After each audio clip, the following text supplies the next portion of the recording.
Hello everyone, કેમ છો બધા? Welcome to our YouTube channel. I hope તમે બધા મજામાં હશો. જય શ્રી કૃષ્ણ. તો જો અત્યારે વાગ્યા છે 6 વાગ્યા છે અને અત્યારથી બ્લોગ સ્ટાર્ટ કર્યો છે કેમ કે કાલની તૈયારી આજથી જ થવા માંડી છે. કાલે છે દાદાનો શ્રાદ્ધ, એટલે અત્યારે મમ્મી બનાવે છે લાડવા. કેમ કે કાલે પછી બધું ભેગું ના થાય એટલે લાડવા અત્યારે નથી બનાવવાના, ખાલી ભૂકો કરીને લાડવાનો રાખવાનો છે.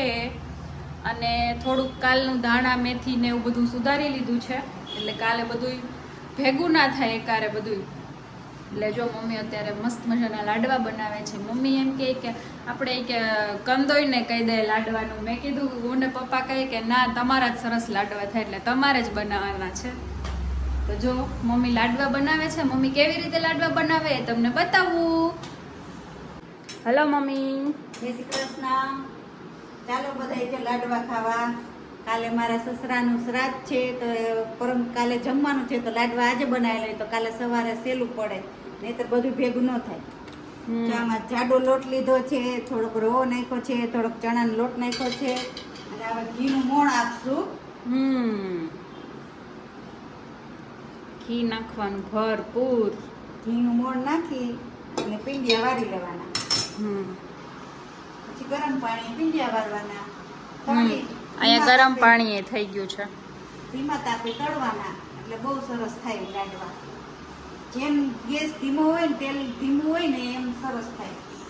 ફાસ્ટ ગેસે તળી નાખે તો લાડવાનો ટેસ્ટ એટલો સરસ ન આવે અને કાચા લાગે. તો આવી જાવ બધાય. જમવા 35 જણાનું રસોડું છે તો ભેગા તમે ભળી જાવ. જો અહીંયા લોટ બાંધી લીધો છે મમ્મીએ ગરમ પાણીથી. પીંડિયા મીંડા બનવા. અને અહીંયા મેં મૂકી દીધું છે તેલ તળવા માટે. જો અહીંયા હવે અમારા પીંડિયા તળાઈ ગયા છે. જો ગોલ્ડન બ્રાઉન થવા દેવાના ધીમા ગેસે એકદમ. બધા ફાટી ગયા જો. આવા ફાટી જાય ને ત્યાં સુધી થવા દેવાના. અને જો અહીંયા હંસામાંથી ખાંડતા જાય છે અને હું અહીંયા દળતી જાઉં છું હારે હારે. પછી ચાળી લેવાનો અને લોટ તૈયાર છે. ત્રણેય વૈરગા છીએ લાડવા બનાવવા. મમ્મી થઈ ગયા, ભૂકો થઈ ગયો, ગોટલા ચડી ગયા. જો લાડવાનો ભૂકો થઈ ગયો છે, બધું કામ થઈ ગયું છે અને હવે અમે લોકો પાણીપુરી ખાવા બેસીએ છીએ. આજ તો તૈયાર જમવાનું આવી ગયું છે. મારા ફ્રેન્ડ ને ત્યાંથી પાણીપુરી આવી. જો અમે રસોઈ બનાવતા હતા ને તો એ કે તમારે કઈ બનાવવું નહીં, ખોટી ના ખાવ એટલે પાણીપુરી આપી દે. હા, તો ચાલો હું, મમ્મી ને હંસા માસી ત્રણેય મસ્ત મજાની અમારી ફેવરિટ મેનુ આવી ગયું છે જમવાનું. ત્રણેય પાણીપુરી ખાઈ લે. અને આજ તો આદ્યા જો જાતે જાતે ખાવા બેઠી છે પાણીપુરી. આદ્યા ટીવી જોવામાં બિઝી છે. ચાલો પાણીપુરી ખાવા કે બોલાય બધાયને. તો ચાલો અમે લોકો જમી લઈએ. Good morning. તો નેક્સ્ટ મોર્નિંગ થઈ ગઈ છે અને અત્યારે જો બધું બપોરના જમવાની તૈયારી થવા માંડી છે. બધું સુધારાઈ ગયું છે, બધું કામ થઈ ગયું છે અને હવે ચાલુ છે. લાડવા પણ બની ગયા છે. તો અહીંયા હંસા માસી ને મમ્મી બે લાડવા વાળે છે. જો અહીંયા દાળ વઘારાઈ ગઈ છે, પછી સંભારો વઘારવાનો બાકી છે અને જો અહીંયા લાડવા પણ વડાવા માંડ્યા છે.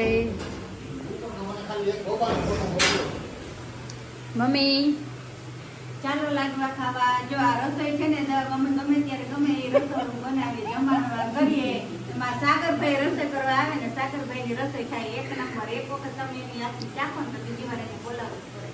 એટલી મસ્ત રસોઈ બનાવે. કેટરસ નું કરે છે એની મુલાકાત ચોક્કસ લેજો. ચાલો બધા લાડવા ખાવા માટે. જો અહીંયા બટેટા વડાની તૈયારી થાય છે. તો પણ બટેટા બાફીને નથી કરતા, તળીને કરીએ છીએ. જો તળી પછી મસાલો બનાવવાનો, ભૂકો કરવાનો. આપણે બધા બાફીને કરીએ અને આ તળીને કરવાના છે એટલે મસ્ત ટેસ્ટ આવે, એકદમ મસ્ત.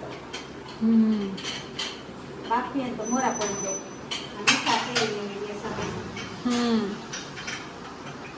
જો અહીંયા હંસામાસી પૂરીનો લોટ બાંધે છે આરામથી બેઠા બેઠા કા અને અહીંયા દાળનો વઘાર થાય છે. મેથી નાખીને હો. અને જો અહીંયા મરચા અને મેથી ને બધું તૈયાર થઈ ગયું છે. લાલ મરચાના ભજીયા કરવાના છે. તો સરસ મજાનો દાળનો વઘાર થાય છે.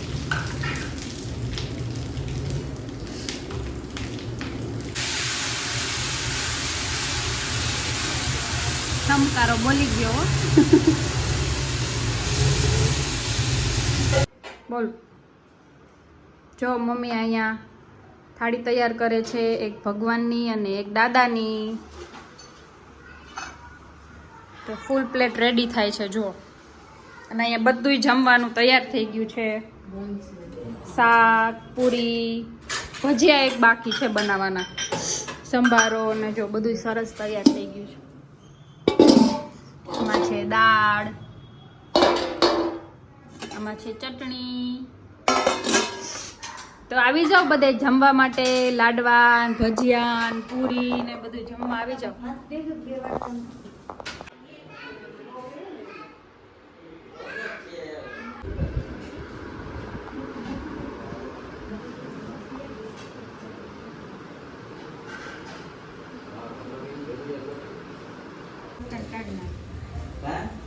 જો અહીંયા ગરમા ગરમ ભજીયા બનવા માંડ્યા છે. માખાભાઈના નંબર નાખી દે રસોઈ માટે. ઈ તો મમ્મીએ કહી દીધું. ચાલો બધા ભજીયા ખાવા માટે.